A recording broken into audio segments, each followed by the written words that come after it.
नमस्ते बच्चों, कैसे हैं आप सभी लोग। मुझे उम्मीद है कि आप लोग अच्छे होंगे। तो आज के इस वीडियो में हम लोग देखने वाले हैं क्लास 10th इंग्लिश का लेसन 3.4 लेट्स मार्क्स का क्वेश्चन और आंसर। ओके, तो मैं आप लोग को सबसे पहले तो ये बता दूं कि इस वीडियो में आपको किसके आंसर मिलेंगे। देखो बच्चों, वार्मिंग अप और जो मार्जिन में क्वेश्चंस दिए रहते हैं ना, उनके आंसर आपको इस वीडियो में मिलेंगे। और उसके बाद ये जो इंग्लिश वर्कशॉप रहता है, इसमें जो क्वेश्चन है, ये देखो यहाँ पे है इंग्लिश वर्कशॉप, इसके अंदर जितने भी क्वेश्चंस दिए गए हैं ये सभी के आंसर आप लोग को मिलेंगे नेक्स्ट वीडियो में। ये देखो यहाँ पे, यहाँ से इंग्लिश वर्कशॉप स्टार्ट हो रहा है, यहाँ पे भी कुछ क्वेश्चंस दिए गए हैं, तो इनके आंसर आप लोग को नेक्स्ट वीडियो में मिलेंगे, जिसका लिंक मैं आप लोग को डिस्क्रिप्शन में भी दे दूंगी। ठीक है, चलिए अभी हम लोग वार्मिंग अप देखते हैं। और ये जो मार्जिन के क्वेश्चन हैं, ठीक है, मार्जिन के जो भी इंपॉर्टेंट क्वेश्चन है सभी के आंसर आप लोग को दिए जाएंगे।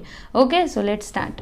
यहाँ पे देखिएगा चिट चैट में पहला क्वेश्चन, सबसे पहले क्या बोला जा रहा है कि डिस्कस इन योर ग्रुप, आपको अपने ग्रुप में चर्चा करना है। ठीक है, तो पहला क्वेश्चन है कि what difference do you notice in the two images. देखो बच्चों, यहाँ पे ये जो दो इमेजेस दिखाए जा रहे हैं, ये देखो, ये टेक्स्ट बुक में ज़रा आप नज़र डालिएगा। यस, ये जो दो इमेजेस आप लोग को दिखाए जा रहे हैं यहाँ पे, ये देखो, दोनों में क्या डिफरेंस है। ठीक है, दोनों में अंतर क्या है दोनों चित्रों में। तो एक लड़का क्या कर रहा है, पढ़ने जा रहा है, और एक छोटा सा लड़का देखो काम कर रहा है। ठीक है, तो इसी को देखिए हमने यहाँ पे लिखा, अभी इसके बारे में आप लोग को चर्चा करनी है। ठीक है, तो देखिए हमने क्या लिखा है कि the boy in the first picture is working, मतलब फर्स्ट पिक्चर में जो बॉय है he is working, and the boy in the second picture is going to school on his bicycle. और एक बच्चा जो है वो अपने स्कूल जा रहा है बाईसाइकिल से, और एक बच्चा जो क्या कर रहा है, ही इज वर्किंग, वो काम कर रहा है। ठीक है, अगला यहाँ पे which of the two situation should change, यानी कि इसमें बोला जा रहा है कि जो दोनों यहाँ पे सिचुएशंस हैं उनमें से कौन सी सिचुएशन जो है वो बदलनी चाहिए। ठीक है, हमको बदलनी चाहिए। तो जो फर्स्ट पिक्चर में सिचुएशन है वो हमको चेंज करनी चाहिए, है ना, उस बच्चे को भी तो पढ़ने जाना चाहिए था, सही है कि नहीं। तो देखो यहाँ पे लिखा हमने कि the situation in the first picture should change, यानी फर्स्ट पिक्चर में जो सिचुएशन है वो चेंज होनी चाहिए। ठीक है, क्वेश्चन नंबर 3 है यहाँ पे कि how and when can the situation change, यानी कि ये जो सिचुएशन है, ठीक है, ये कब और कैसे चेंज होंगी ये आप बताइए।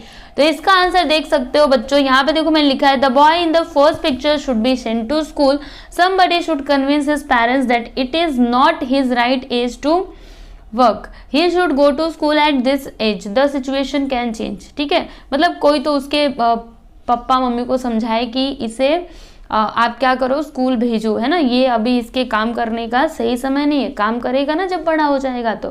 ठीक है, ऐसे अगर कोई समझाएगा उनको तो सिचुएशन जो है वो चेंज हो सकती है। ठीक है, अगला क्वेश्चन है कि how can you as a student contribute and help make difference to the needy children. यहाँ पे क्या बोला गया है कि एक स्टूडेंट के रूप में आप जो ज़रूरतमंद बच्चे हैं, ठीक है, बच्चों में चेंज लाने के लिए किस प्रकार से आप अपना कंट्रीब्यूशन, यानी कि आप अपना योगदान दे सकते हो।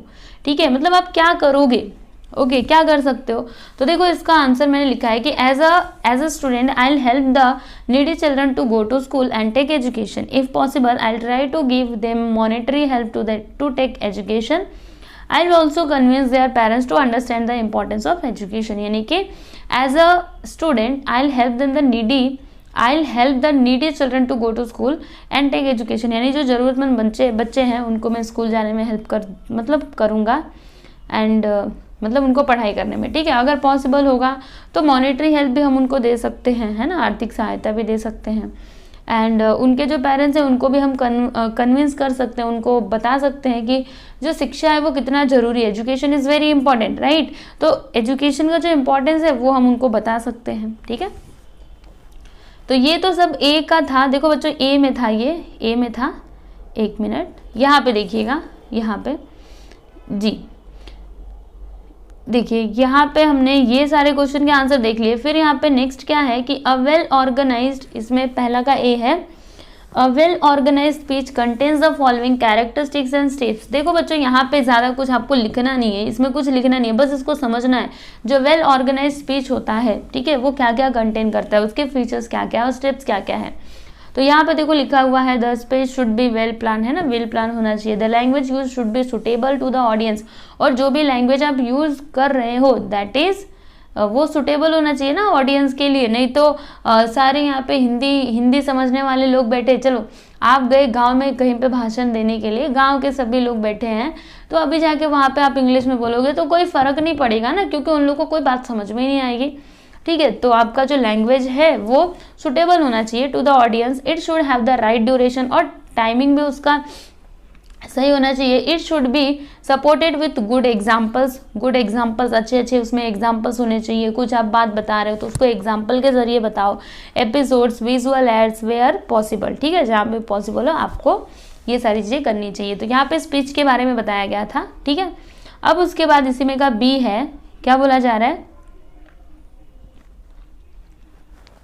Refer to page 26 for a reference, और आगे क्या बोला गया है, to the steps to be followed in the speech and do the activity given below, read the expression given below and insert them in your notebook in the proper boxes as shown below. देखो बच्चों, मैं आपको समझाती हूँ, ये सब तो आप पढ़ लेना। ठीक है, इधर देखो, ये जो आपका स्पीच है ना, मतलब देखो जैसे स्पीच में क्या क्या होता है, जैसे ग्रीटिंग एंड सैल्यूटेशन, इसमें क्या आना चाहिए वो आपको बताना है। फिर इंट्रोडक्शन में क्या आना चाहिए, देखो यहाँ पे कुछ मतलब स्टेटमेंट दिए गए, तो इन्हीं में से आपको उठा उठा करके यहाँ पे लिखते जाना है। Body of the speech, conclusion, okay. तो ये जो टेबल दिया गया इसे आप लोग को कंप्लीट करना है। तो चलो मैं आप लोग को दिखा देती हूँ। ये देखो मैंने यहाँ पे टेबल कंप्लीट किया है। ग्रीटिंग एंड सैल्यूटेशन में क्या क्या आना चाहिए बच्चों, देखो मतलब ग्रीटिंग मतलब जैसे कि अभी आप क्या कर रहे हो, अपने लेटर को स्टार्ट कर रहे हो, right. So good morning one and all present today, ये हम बोल सकते हैं। और या फिर हम ये भी बोल सकते हैं कि honourable chief guest, eminent dignitaries, respected management and staff, student friends, ठीक है, ऐसा भी हम लोग बोल सकते हैं। ठीक है, तो ये तो ग्रीटिंग और सैल्यूटेशन हो गया। अभी इंट्रोडक्शन, अभी जो आपका स्पीच है उसको मतलब उसका इंट्रोडक्शन क्या होना चाहिए, तो देखो यहाँ पे लिखा है हमने कुछ एग्जाम्पल, जैसे if we think about the situation around us we notice that, ऐसे भी स्टार्ट हो सकता है। या फिर let me explain this to you, ठीक है, तो यहाँ से भी स्टार्ट हो सकता है। और थर्ड यहाँ पे देखिएगा, third one, today I would like to put forth my views on, ऐसे भी आप स्टार्ट कर सकते हो। या फिर imagine what will happen after 10 years, okay. फिर नेक्स्ट यहाँ पे किसकी बात की जा रही है, बॉडी ऑफ द स्पीच। अभी जो आपके स्पीच है उसका बॉडी कैसा होना चाहिए, तो इंट्रोडक्शन हो गया, ग्रीटिंग एंड सैल्यूटेशन भी हो गया, बॉडी ऑफ द स्पीच। तो कैसे लिखेंगे, पहला यहाँ पे देख सकते हो, the renowned personality XYZ says, यानी जो भी नामियर पर्सनालिटी है वो ऐसा कहते हैं। The research report says that, ऐसे करके भी हम लोग मतलब बता सकते हैं। फिर I don't understand why we are so negative about that this issue. फिर fourth one, I would like to share with you an example from my own experience, okay. अभी कंक्लूजन लास्ट में, think again and then move forward. Secondly, I would like to express my gratitude towards the organisers of this function for giving me opportunity. ठीक है, इस प्रकार से आप लोग खत्म कर सकते हो, कंक्लूजन आप अपना बता सकते हो। ओके स्टूडेंट्स, तो यहाँ पे आपका ये जो टेबल है हमने इसको कंप्लीट कर लिया है। तो चलिए मैं आपको पूरा एक साथ दिखा देती हूँ, पहले इतना देखो फिर आगे का बता देती हूँ और आप लिख लेना। चलो आगे का देख लो बच्चों, आगे का ये, ठीक है। चलिए आगे बढ़ जाते हैं, अगला क्वेश्चन। तो ये सारे क्वेश्चन तो हमने देख लिए स्टूडेंट, देखिए ये जो वार्मिंग अप में सभी क्वेश्चन थे ये सब हमने देख लिए। अभी मार्जिन के क्वेश्चंस की बारी है, तो मार्जिन में जो भी इंपॉर्टेंट क्वेश्चन है उनके आंसर मैंने दिए हुए हैं, ठीक है। तो पहला क्वेश्चन है कि what problems do the poor children face, यानी कि जो पुअर चिल्ड्रन होते हैं, जो गरीब बच्चे होते हैं, वो कौन कौन से परेशानियों का सामना करते हैं, ठीक है, कौन कौन सी प्रॉब्लम्स उनके जीवन में आती हैं। तो इसका आंसर देख लीजिए, the poor children face the following problems. First, they harvest cocoa yet they have never tasted chocolate, ठीक है। फिर secondly, they are dying of Ebola. फिर they are kidnapped and held hostage. Fourth, they stitch football yet they never play with it, okay. अगला question है कि why does the 8 year old girls question shake mister Satyarthi, यानी कि वो जो 8 साल की बच्ची का जो क्वेश्चन था, ठीक है, तो उसने मतलब क्यों पूरा सत्यार्थी को एकदम हिला करके रख दिया। तो इसका आंसर देख लो, the 8 years old girl question, why did you not come earlier, itself implies that the girl was really suffering a lot. Even though we are grown ups, we have failed to rescue number of small girls from forced labor. So her question shaken not only Satyarthi but also the whole world. Okay, यहाँ से यहाँ तक इसका answer है।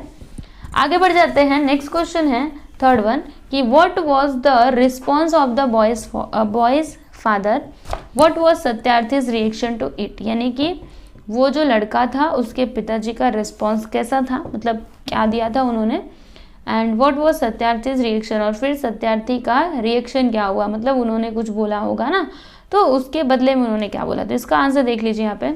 The response of the boy's father was he had never thought about it and they were born to work.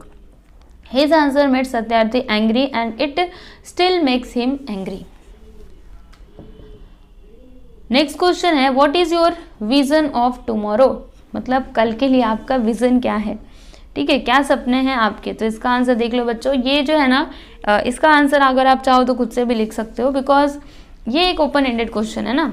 देखो मैंने यहाँ पे लिखा हुआ है कि my vision for tomorrow is to empower the people with low vision to have the confidence and ability to achieve their dream. If I help them to gain their confidence, they will work hard to achieve their goal. Ultimately, they will help the nation to prosper. Okay? ठीक है बच्चों, तो यहाँ पे जो आपका warming up था ये सब हमने देख लिया, फिर मार्जिन के भी क्वेश्चन के आंसर देख लिए हैं। अब क्या बचता है, तो इंग्लिश वर्कशॉप, ठीक है। तो ये जो है ना, ये हम लोग नेक्स्ट वीडियो में कंटिन्यू करेंगे, तो नेक्स्ट वीडियो आप जरूर देखिएगा, वहाँ पे आपको इंग्लिश वर्कशॉप में जो क्वेश्चन दिए गए उनके भी आंसर मिल जाएंगे। ओके, चलो मिलते हैं नेक्स्ट वीडियो में। Thank you.